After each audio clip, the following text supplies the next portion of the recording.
Good afternoon, thanks for clicking on my video. Out here doing afternoon chores. Kind of the same old, twice a day, once in the morning, once in the afternoon. Getting the cows fed, watered, get hay pushed up. Nothing to report that is overly exciting. Like I said, this time of year there's really not a whole lot going on. I guess one thing that is a little different around here now that's kind of exciting is we were going without light for a while. The old yard light finally burnt out and we could not get it to work. Kept on frying bulbs, and so now it has been swapped out with an LED light, and so that should hopefully help doing morning chores, especially.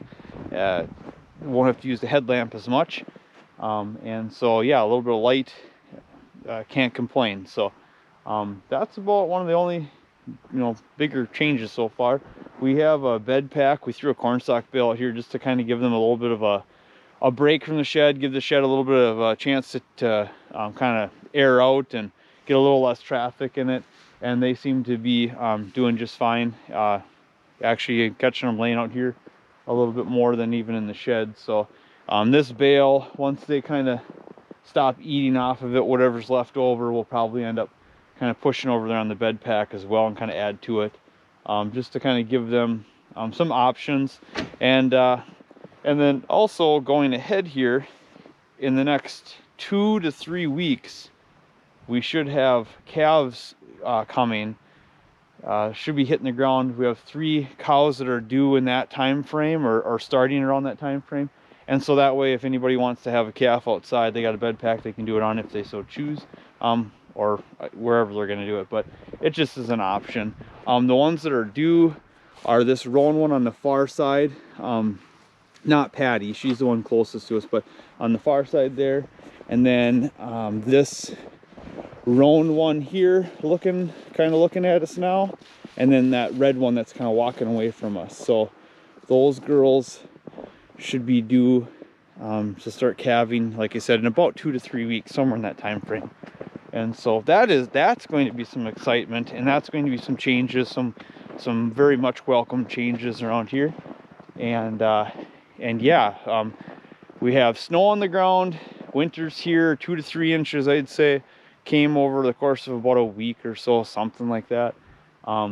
Can't complain. Like I said, we've been spoiled this whole time, and so winter's here. We're supposed to get a little bit more flurries and stuff sporadically throughout the week, and then it's gonna start dropping in temps too. So not really looking forward to that. No one really is when you're outside taking care of animals. So but yeah, we'll go from there and we'll keep trekking. We're gonna get these guys corn, get them watered, get the hay pushed up, and kind of go from there. And then we'll go take a look at goats. So we'll catch you later. All right, so we're over at the goats. Everybody seems to be doing just fine.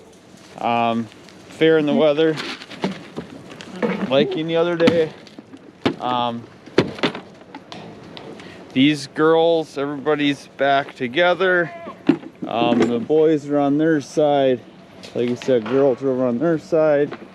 And yeah, basically we're just gonna be waiting now. It won't be until April, May, where we'll have kids on the ground. So now it's just kind of one of those things where we get through winter, keep everybody in tip-top shape, and look forward to the green grass of spring and the pastures. So, and rotating them through some of the ground that we graze. So we'll get them fed.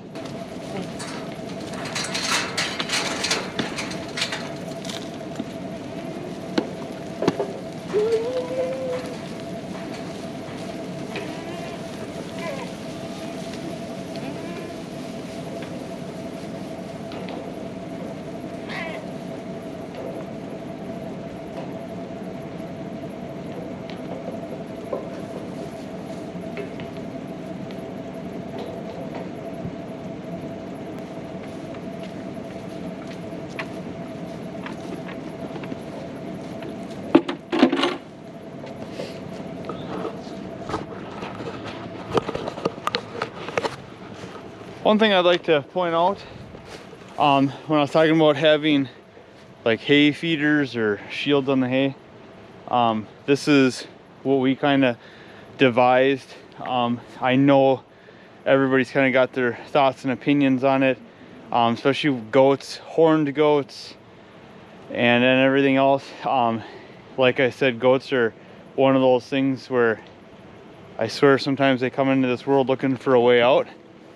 They just are notorious with wanting to get their head stuck in fencing and pretty much everything. So this is just 4x4 panel, and then I did do a little trial, which is kind of like notching out or cutting a wire, you know, in between. So it's you know, would that be a 4x8 hole, and I did a couple openings there.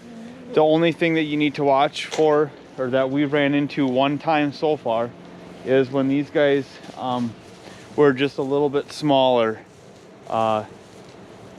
they can stick their head through and not be able to get it back out. But I mean, for right now, it works. It reduces the waste. They're not overly expensive. I wouldn't do like a regular cattle panel. The 4x4 is as big of an opening as I would go. That's like our fence. That's a 4x4 sheep goat fence. You know, a 4x4 net or whatever, and I wouldn't go any bigger than that. And so like I said, these seem to work fairly well with reducing our waste. Don't let this fool you. There's not a whole lot on the ground, and but we also kind of let this kind of turn into a bed pack, if you will, for the winter time, for them to lay kind of outside as well. So but yeah, that's kind of what we have. So that's it. Everybody over here is fed, watered. They have hay in the feeder. Everyone's looking really good so far, and bedding looks good, nice and dry. So we are done here, and that should end this video. I just want to say thank you for clicking. Be safe out there, and have a good one. Catch you later.